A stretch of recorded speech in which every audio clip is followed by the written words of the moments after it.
pentingnya public speaking di era digital. Assalamualaikum warahmatullahi wabarakatuh. Selamat malam dan salam sejahtera bagi kita semua. Yang saya hormati Ibu Aliyah Nuraini Hanum selaku dosen pengampu. Yang saya hormati Bapak Ibu hadirin sekalian dan juga teman-teman seperjuangan saya yang saya sayangi. Puji dan syukur kita panjatkan kehadirat Allah Subhanahu wa Ta'ala karena telah melimpahkan rahmat dan karunia-Nya sehingga kita dapat berkumpul pada hari ini. Tak lupa juga salawat serta salam kita tuturkan kepada Nabi besar kita Nabi Muhammad SAW. Semoga kita selalu menjadi pengikutnya hingga akhir zaman. Pada kesempatan kali ini, saya akan menyampaikan pidato tentang pentingnya public speaking di era digital. Pada era ini, sudah banyak teknologi-teknologi canggih yang diciptakan untuk mempermudah cara hidup di zaman ini. Dengan kecanggihannya, kita dapat mempersingkat waktu dan juga menyelesaikan pekerjaan lebih cepat. Kemampuan public speaking menjadi salah satu tuntunan yang wajib dipenuhi dalam persaingan di era global. Hal ini menjadi penting karena untuk menghindari kesalahan penyampaian maksud dalam suatu forum, baik forum formal maupun informal.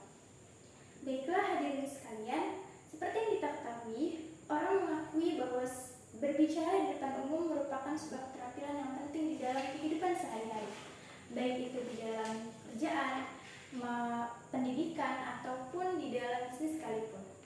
Namun, banyak juga orang yang merasa kurang percaya diri untuk berbicara di depan umum. Padahal, sebenarnya public speaking itu sama seperti pelajaran lainnya, bisa dipelajari dan bisa dilatih. Public speaking juga adalah keterampilan. Nah, semakin sering kita melakukannya, maka semakin terampil dan menjadi lebih percaya diri. Hadirin yang berbahagia, ternyata kesadaran dan akan pentingnya public speaking itu sudah dikenali di peradaban manusia sejak berabad-abad lampau.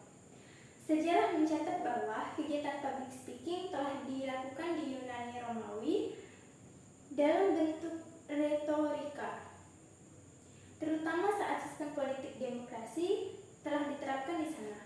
Keterampilan public speaking diajarkan di sekolah-sekolah, itu di sekolah-sekolah juga karena dibutuhkan saat rapat politik dan proses pengadilan pada masa itu. Nah, hadirin yang berbahagia, perbedaan public speaking dan percakapan. Di sini ada terdapat 3 perbedaan utama dari public speaking dengan percakapan biasa, yaitu yang pertama adalah pesan yang disampaikan oleh public speaking itu lebih terstruktur. Waktu yang tersedia untuk public speaking biasanya terbatas dan pembicara tidak bisa menginstruksi bila ada hal atau hal yang disampaikan di dalam publik. Yang kedua adalah public speaking menggunakan tata bahasa yang lebih formal dibanding dengan percakapan. Tidak menggunakan bahasa gaul atau bahasa daerah yang tidak bisa dipahami oleh masyarakat. Public speaking juga pembawaannya tidak boleh monoton. Yang ketiga, setiap kalimat public speaking perlu diucapkan dengan benar, tidak menyinggung publik yang hadir dan dapat dipahami oleh publik yang hadir. Apalagi pesan yang disampaikan public speaking tidak boleh ralat. Dengan begitu sehingga kita perlu berhati-hati dalam menyampaikan pesan. Kita juga harus membuat publik merasa terhargai dan juga cara bicara dan tata bahasa pembicara harus mencerminkan profesionalisme pembicara. Yang selanjutnya adalah public speaking memerlukan metode penyampaian yang berbeda dari percakapan. Pada waktu mengobrol, kita dapat dengan cepat. Selanjutnya, bahasa tubuh yang kita gunakan juga harus santai. Kita harus menggunakan postur tubuh dan bahasa tubuh yang sopan untuk menghindari kebiasaan buruk yang tidak enak dilihat oleh publik. Dalam public speaking, kita juga perlu menyesuaikan volume dan intonasi suara agar terdengar jelas oleh masyarakat luas. Public speaking dengan percakapannya adalah persamaan public speaking dengan percakapan adalah sama-sama disusun menggunakan logika sistematis, dan tahap demi tahap agar pesan dapat tersampaikan dengan jelas. Persamaan lainnya adalah kita perlu menyesuaikan isi dan penyampaian kita dengan rekan berbicara atau publik kita. Dalam percakapan dan public speaking, pesan yang disampaikan dengan tujuan mendapatkan dampak positif dan maksimal, serta pembicara harus dapat menyesuaikan apa yang disampaikan dengan reaksi dari lawan bicara atau publiknya.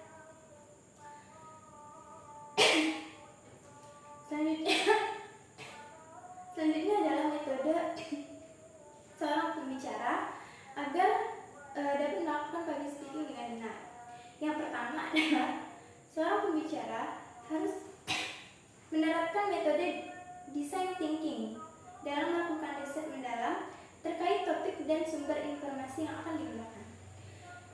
Yang kedua adalah ditemukan pola yang menarik untuk menyampaikan suatu materi tersebut. Sebab saat berbicara di depan umum, 10 detik pertama menjadi penentu apakah seorang pembicara itu berkomunikasi dengan baik dan menarik. Yang ketiga adalah kepercayaan diri adalah modal utama untuk mencerminkan penguasaan materi serta keyakinan pembicara untuk menyampaikan informasi. Hadirin berbahagia, perlu kita ketahui, berbicara di depan umum bukanlah talenta yang perlu diperoleh seseorang sejak kecil. Maka, setiap orang dapat mempelajari dan mengasah kemampuannya masing-masing. Diperlukan banyak latihan dan pengalaman untuk berbicara di depan dengan baik.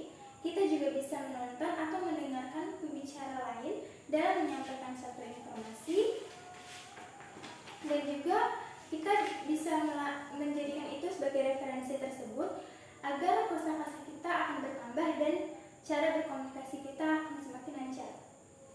Baik buruknya teknologi itu sendiri bergantung kepada orang yang memanfaatkannya. Saya berharap kita semua dapat memanfaatkan teknologi itu sesuai dengan manfaat dan tujuan dari teknologi dengan benar, supaya tidak ada terjadi penyalahgunaan yang dapat merugikan kita sendiri dan juga orang lain. Dan jangan sampai kita menjadi generasi atau milenial yang hanya terpaku oleh kecanggihan teknologi digital ini dan dapat membuat kita lupa akan pentingnya public speaking dalam berkomunikasi. Demikianlah pidato yang dapat saya sampaikan. Semoga bisa bermanfaat bagi kita semua. Saya akhiri.